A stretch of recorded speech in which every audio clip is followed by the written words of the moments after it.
Now read this. Hello, and welcome back to Now Read This, Chronicles of Prydain, Book 4, Taran Wanderer, Chapter 12, The Wager. "What? Are you so impatient to be gone, Lord Swineherd?" said Dorath, an edge of mockery in his tone. The dagger twirled in his hands, and he clicked his tongue against his teeth. "Without a farewell? Without a word of thanks?" He shook his head. "This is a grave discourtesy to me and to my men. Their feelings are tender. I fear you've deeply wounded them." The men of Dorath's company had begun to stir. In a moment of panic, Taran glanced at Fluda and Gurgi. Gloff had climbed to his feet and held his sword lightly, almost carelessly. Taran knew the man could bring up the blade in a flash before his own weapon left its sheath. Taran's eyes darted to the horse lines. Another of Dorath's band had drifted close by the steeds, where he stood idly paring his nails with the point of a hunting knife. Taran gestured for the companions to make no move. Dorath straightened. His eyes were cold. "Truly, do you mean to part with us, even warned of the dangers in the hills?" He shrugged. "Never say Dorath forces hospitality on unwilling guests. Go, if that's in your head. Seek your treasure, and a speedy journey to you." "We meant you no discourtesy," Taran answered. "Bear us no ill will, for we bear you none. Farewell to you and your company." Much relieved, he beckoned Gurgi and the bard, and turned away. Dorath's hand gripped his shoulder. "How then?" Dorath cried. "Will you go your way without settling the small matter between us?" Taran halted, surprised, as Dorath went on. "Why, there is payment to be reckoned, Lord Swineherd. Will you cheat me of my fee? We are poor men, Lord, too poor to give where we do not receive."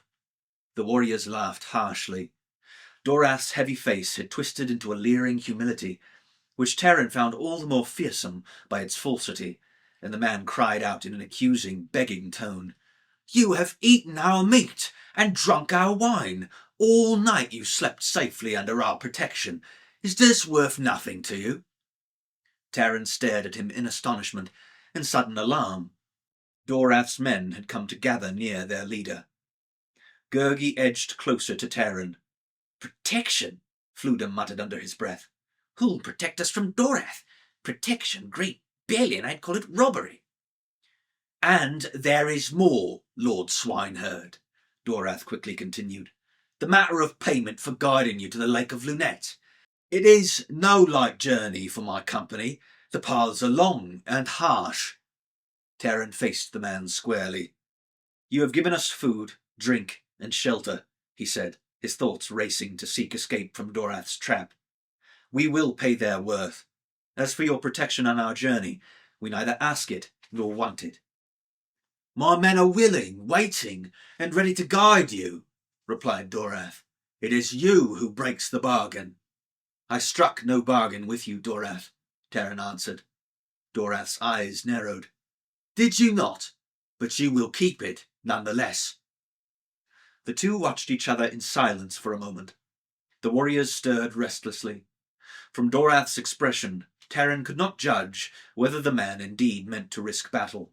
If he did, Taran realized coldly the companions had little chance to escape unharmed. At last he said, "What do you want from us?" Dorath grinned. "Now you speak wisely. Small scores are quickly settled. We are humble men, Lord. We ask little, far less than what our fee should be. But for the sake of the friendship between us, Dorath will be generous. What shall you give me?" His eyes went to Taran's belt. "You carry a fair blade," he said. "It will be mine." Taran's hand clenched on the pommel. "That you shall not have," he answered quickly. "I offer you bridles and harness from our gear, and even these we can ill afford. Dalbin, my master, gave me this blade, the first that was truly mine, and the first of my manhood. The one I love girded it on me with her own hands. No, Dorath, I do not bargain with my sword. Dorath threw back his head and laughed. You make much ado for a piece of iron. Your sweetling girded it to your side, your first blade. This adds no worth. It is a fair weapon, no more. I've cast away better than that, and by the look of this one, it suits me well enough. Give it into my hand, and we are quit. Dorath's face filled with cruel pleasure as he reached out. Sudden anger goaded Taran. Caution forgotten, he snatched the blade from its sheath and drew back a pace. Have a care, Dorath, Taran cried. Will you take my sword? It will be a costly bargain. You may not live to claim it. Nor you to keep it, Dorath answered, undisturbed. We know each other's thoughts, swineherd. Am I fool enough to risk lives for a trinket? Are you fool enough to stop me? We can learn this easily, Dorath added. To your grief, or to mine. Will you try me? My company against yours. When Taran did not answer, Dorath continued.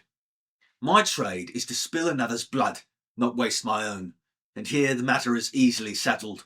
Pit one of your number against one of mine. A friendly wager, swineherd. Do you dare? The stakes? Your sword. Gluff had been listening all this while. His villainous face lit up, and he struck his hands together. Well spoken, Dorath. We'll see sport after all. The choice is yours, swineherd, Dorath said to Taran. Who is your champion? Will that hairy brute you call comrade stand against Gluff? They're both ill-favoured enough to be well matched. Or the harper? The matter is between you and me, Dorath, Taran replied, and none other. All the better, Dorath answered. Do you take the wager, then? We two, unarmed, win or lose, and a score paid. You have Dorath's word. Is your word as true as you claim? Taran flung back. I trust no bargain with you. Dorath shrugged. My men will withdraw beyond the trees, where there'll be no help to me if that's what you fear, and so will yours. What say you now? Yes or no? No, no, shouted Gurgi. Kindly, master, beware. Taran looked long at the sword. The blade was plain, the hilt and pommel unadorned, yet even Dorath had seen the craftsmanship in its making. The day Dalbin had put it in his hands shone bright in Taran's memory as the untarnished metal itself, and Eilonwy, her tart words, had not hidden her blush of pride. Still, treasure it though he did, he forced himself to see the blade coldly, as indeed no more than a strip of metal. Doubt rose in his heart. Win or lose, he felt unsure whether Dorath would let the companions free without a pitched battle. He nodded curtly. So be it. Dorath signalled to his band, and Taran watched cautiously until all had made their way a good distance into the woods.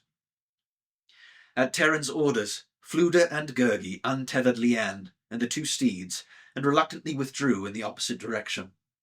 Taran flung down his cloak and dropped Eilonwy's horn beside it. Dorath waited, a crafty glint in his eyes, as Taran slowly ungirded the scabbard and thrust the sword into the ground. Taran stepped back. In the instant Dorath sprang upon him without warning. The force of the burly warrior's charge drove the breath from Taran's lungs and nearly felled him. Dorath grappled with him, and Taran realized the man strove to seize him by the belt and hurl him to the ground. Taran flung up his arms and slipped downward out of Dorath's clutches. Cursing, Dorath struck at him with hard fist, and though Taran escaped the full weight of the blow, it glanced painfully from the side of his head. Ears ringing, Taran sought to disengage himself and regain sure footing, but Dorath pressed his attack without respite.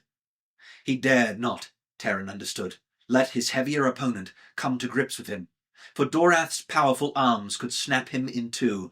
As the warrior plunged once more against him, Taran snatched the man's forearm, and with all his strength swung Dorath head over heels and sent him crashing to the ground. But Dorath was on his feet in a flash. Taran crouched to meet the warrior's new attack. For all his weight, Dorath moved quickly as a cat. He dropped to one side, spun quickly, and suddenly Taran saw the man's thick fingers gouging at his eyes. As Taran struggled to escape the blinding thrust, Dorath seized him by the hair and wrenched his head backward. The warrior's fist was raised to strike. Taran, gasping at the painful shock, flailed at the man's grinning face. Dorath's hold loosened. Taran tore himself away. For an instant, Dorath seemed bewildered by the rain of blows, and Taran pressed his slight advantage, darting from one side to the other, giving Dorath no chance to gain the upper hand again. Dorath dropped suddenly to one knee and caught at Taran with an outflung arm. Striving to tear himself away, Taran felt a sharp, stinging blow to his side. He fell backward, clutching at the hurt. Dorath rose up. He gripped a short-bladed knife drawn from his boot. "Disarm!" Taran cried. "We fight weaponless. You betray me, Dorath." The warrior looked down at him. "Have you learned which one of us is the fool, Lord Swineherd?" Eilonwy's horn lay within Taran's grasp, and his fingers reached for it. How long, he thought, how long before the fair folk might answer his call? Could he hope to keep Dorath at bay, or, at the last, could he do no more than turn and flee? He yearned desperately to sound the notes, but with an angry shout he cast aside the battle horn, snatched up his cloak for a shield, and plunged straight against Dorath. The warrior's knife tangled in the folds of the garment. Gaining strength from his anger, Taran ripped the blade from the hand of Dorath, who staggered under the fury of the onslaught, and fell to the ground. Taran followed him, seized Dorath by the shoulders, and braced his knee against the warrior's chest. "Cutthroat!" Taran shouted through clenched teeth. "You'd have taken my life for the sake of a bit of iron." Dorath's fingers scrabbled in the earth. His arm shot up. A handful of dirt and stones pelted against Taran's face. "Find me now!" cried Dorath with a mighty heave. Taran clapped hands to his smarting eyes, tears streamed down his face, and he groped for the warrior, who sprang away in an instant. Taran stumbled forward on hands and knees. Dorath's heavy boot drove into his ribs. Taran cried out, then fell doubled up and panting. He strove to rise, but even the strength of his anger could not bring him to his feet. He sank down, his face pressed against the ground. Dorath strode to the sword and plucked it from the turf. He turned to Taran. "I spare your life, swineherd," he cried scornfully. "It means naught to me, and I have no wish for it. Should we meet again, it may not go as well for you." Taran raised his head. In Dorath's eyes he saw only cold hatred that seemed to reach out to blight or shatter all it touched. "You have won nothing," Taran whispered. "What have you gained that is worth more to you than to me?" "The getting pleased me, swineherd. The taking pleases me all the more." Dorath tossed the sword in the air, caught it again, then threw back his head and burst into raw laughter. He turned on his heel and strode into the forest. Even after his strength had come back and the pain in his side had dwindled to a dull ache, Taran sat a long while on the ground before gathering up his belongings, the torn cloak, the battle horn, the empty scabbard, and setting off to join Fluda and Gurgi. Dorath had gone. There was no sign of him, but the laughter still rang in Taran's ears. Hey, you want to buy something? You can check the description for my books and audiobooks. Thank you so much for watching, and don't forget to like and subscribe for more content.